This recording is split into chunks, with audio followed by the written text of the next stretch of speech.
Cooking with Mourin চ্যানেলে আবার সবাইকে স্বাগত জানাই। শীতের দুপুরে আমি একটুখানি মালপো বানাতে ইচ্ছে হলো, তাই আপনাদের সাথে একটু রেসিপিটা শেয়ার করে নেব। আপনারা চলে আসুন, আমিও রান্না শুরু করি। আজ একটু বানিয়ে ফেলবো মালপো, আপনাদের সাথে শেয়ার করব সেটা। খেজুরে গুড় দিয়ে একটু অল্প করে মালপো করব, শীতের দিনে খুব ভালো লাগবে। তার জন্য আমরা 1 কাপ পরিমাণ ময়দা নিয়েছি, নেব।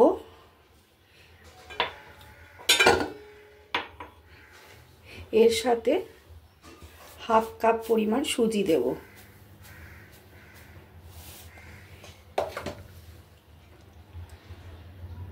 সুজি দিলাম।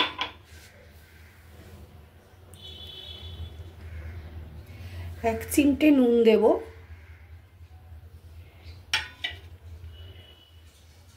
আর একটু মৌরি নিয়েছি, এই মৌরিটাকে একটু থেতো করে নেব।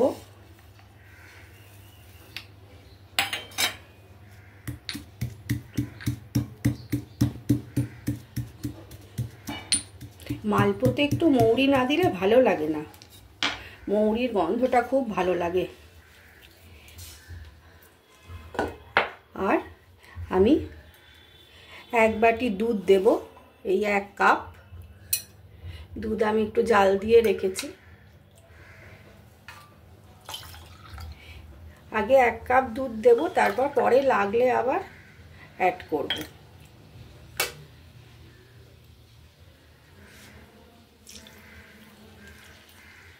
আচ্ছা, এর সাথে আমরা খেজুরে গুড় একটু দেব আর অল্প একটু চিনি দেব। আমি ওই কাপেরই 1/2 কাপ খেজুরে গুড় ওতে অ্যাড করেছি আর অল্প একটু চিনি দেব। 2 চামচে চিনি দিয়েছি, দিয়ে এটাকে ভালো করে মিশিয়ে নেব। আপনারা শুধু চিনি দিয়েও করতে পারেন, এখন শীতকাল খেজুরে গুড়ের সময়, তাই খেজুরে গুড় দিয়ে করলে খুব ভালো লাগবে। শুধু চিনি দিয়েও হবে। এটা ভালো করে এরমভাবে আমি হাতে করে একটু ফেটিয়ে নিলাম।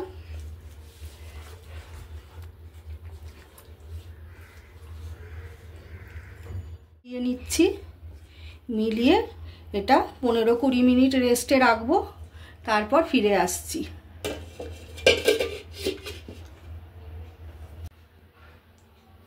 20 মিনিট হয়ে গেছে, আমি ফিরে এলাম। দেখুন আমার ব্যাটারটা পুরো রেডি হয়ে গেছে।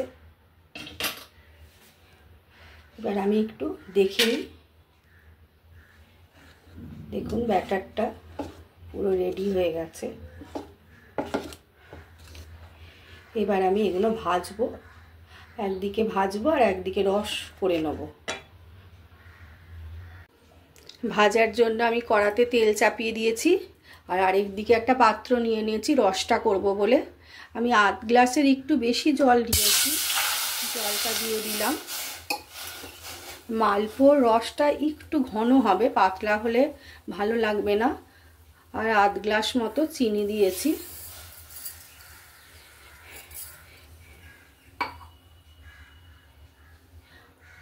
চিনিটা একটু মিশে যাক, তারপর একটু গুড় দেব। যেহেতু গুড়ের মালপো করছি, একটু গুড় অ্যাড করব। এর মধ্যে একটু ছোট এলাচ ফেলে দেব।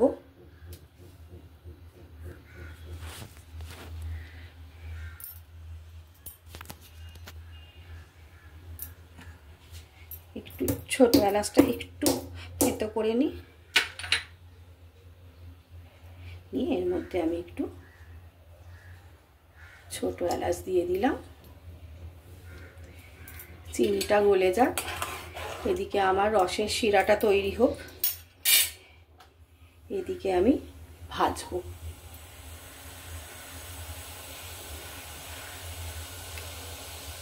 এর সাথে আমি 2 চামচে খেজুরে গুড় অ্যাড করে দেব। যেহেতু শীতের সময়, সেই জন্য একটু খেজুরে গুড় দিলে ভালো লাগবে। আপনাদের ইচ্ছে হলে আপনারা শুধু চিনিতেও করতে পারেন, তাতেও ভালো লাগবে।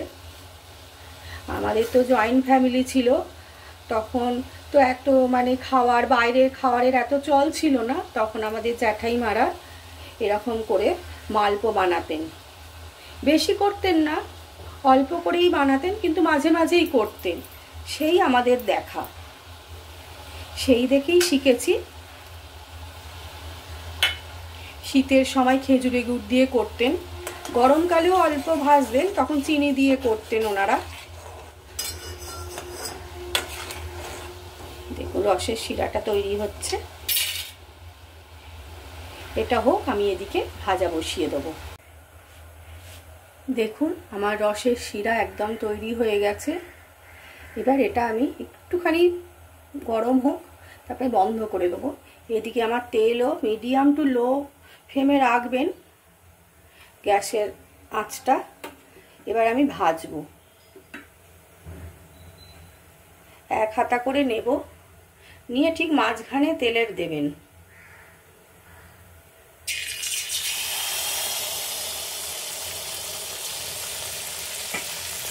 একটু হতে দেবেন এক পিঠটা, আর একটু পাশ থেকে তেলগুলো নিয়ে একটু ওপরে ওপরে দিয়ে দেবেন, এরকম করে।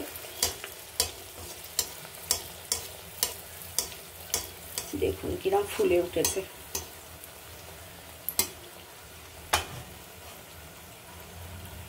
এক মিনিট মতো হোক, তারপর উল্টে দেব।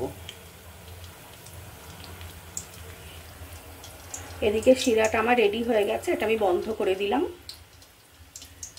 আর এটা দেখুন একটু ধৈর্য ধরে ভাজতে হবে, তবে ভালো লাগবে খেতে।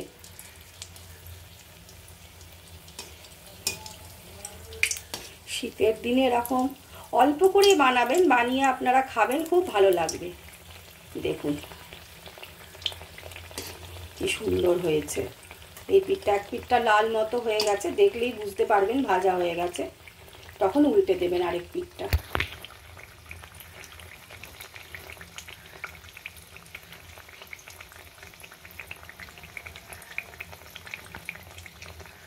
আমরা যখন ছোট ছিলাম তখন এরকম মালপো প্রায় বাড়িতে বানানো হতো। তখন তো আমরা এত রাস্তায় খাবার আমরা খেতাম না, তখন এরকম বাড়িতে বানিয়েই সমস্ত এই শীতের সময় পিঠে পুলি বলুন বা এরকম সমস্ত কিছু বানিয়ে বাড়িতেই খাওয়া হতো। দেখুন একদম ভাজা হয়ে গেল একটা আমার।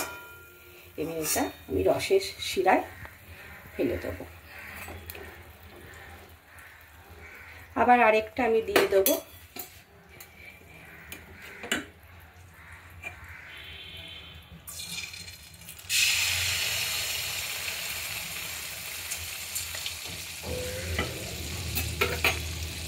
আবার তেলটা এরকম করে পাশ থেকে ওপরে ওপরে দিয়ে দেবেন।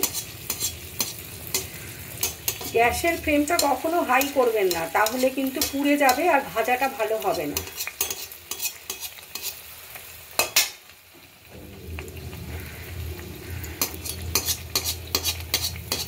দেখুন একটু ধৈর্য ধরে ভাজতে হবে, তবে প্রতিটা ফুলবে আর সুন্দর করে বুঝতে পারবেন ফুলে উঠেছে।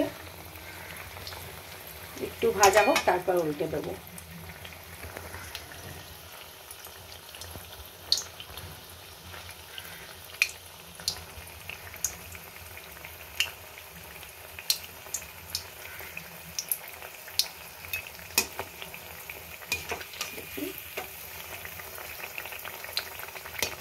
দেখেছেন কি সুন্দর হচ্ছে। এটা আপনারা চিনি দিয়েও করতে পারেন, আমি গুড় দিয়েছি। আপনারা গরমের সময় তো আর খেজুরে গুড় পাবেন না, তখন আপনারা চিনি দিয়েও করতে পারেন।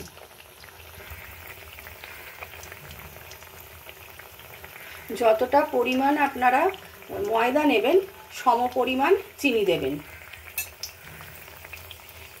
তাইলেই দেখবেন মিষ্টিটাও প্রপোর্শনেট হবে আর খেতেও ভালো লাগবে।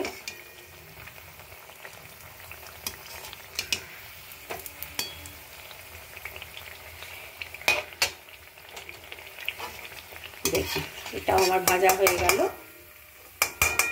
এটা এবার আমি একটা করে ভাজবেন আর রসের শিরাতে এরকম চুবিয়ে দেবেন। রসের শিরায় 10-15 মিনিট রাখবো আমি, তারপর ওগুলোকে তুলে নেবো আমি, কারণ বেশিক্ষণ ভিজিয়ে রাখলে ওই ক্রিস্পি ভাবটা থাকবে না। আমি আবার আরেকটা দিয়ে দেবো।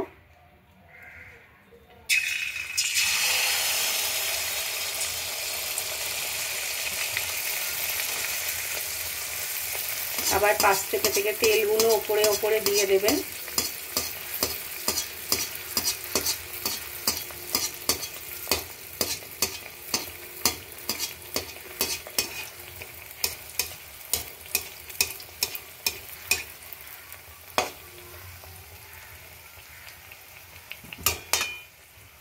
আবার এই পিঠটা হোক, তারপর আবার উল্টে দেবো।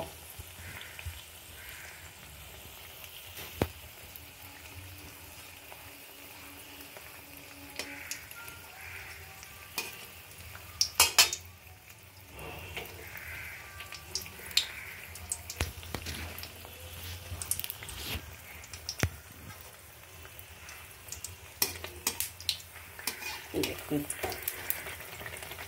দেখেছেন কি সুন্দর হচ্ছে।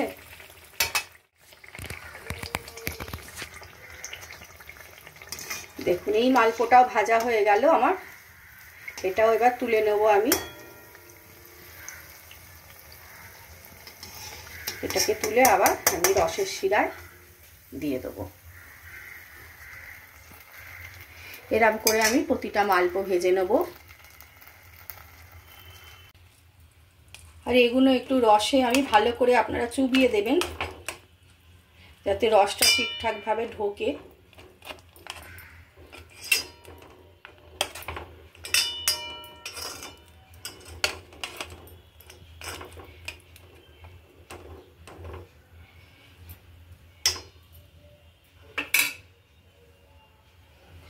আচ্ছা, আমি এগুলো সব ভেজে নিয়ে আবার ফিরে আসছি আপনাদের কাছে। 15 মিনিট বাদে আমি ফিরে এলাম।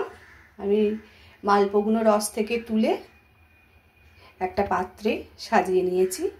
আপনারাও মালপোয়াগুলো 15 মিনিট রসে চুবিয়ে রাখার পর তুলে নেবেন। তুলে নিয়ে আরেকটা পাত্রে ঢেলে নেবেন, নিয়ে যেটুকু রস থাকবে ওপর থেকে ছড়িয়ে দেবেন। এইভাবে করে দেখবেন, খুব ভালো হয় মালপোয়া।